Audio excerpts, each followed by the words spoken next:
Étranger toujours, l'image de la soirée, c'est assurément celle du pape François, seul ou presque seul, place Saint-Pierre à Rome pour le chemin de croix. Ils étaient une dizaine en effet seulement pour l'occasion. Nous y reviendrons en détail dans le journal de 8 heures avec notre correspondante à Rome. Mais plus généralement, cette fête de Pâques, coronavirus oblige, incite les églises à s'adapter sur Internet. Illustration avec le père Johan, prêtre dans la communauté de paroisse de la plaine d'Alsace du Nord. La toute première fois, c'est quelqu'un qui a tenu le téléphone vraiment un petit peu, on va dire, à l'arrache. Ça tremble un peu, parce que tenir 1 heure le téléphone, c'est un petit peu dur. Puis après, il m'a tout de suite, dans la semaine, fabriqué un pied.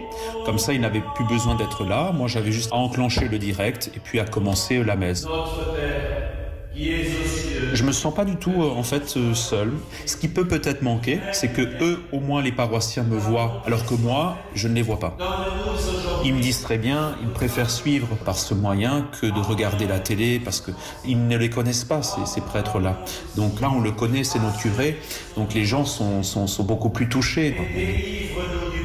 La fête de Pâques, c'est une liturgie qui est beaucoup plus déployée, beaucoup plus longue, surtout celle du samedi soir, avec vraiment le feu nouveau. Il y a vraiment toute une ritualisation qui est assez belle et impressionnante. Et donc forcément, ça va beaucoup manquer aux gens, ils me le disent.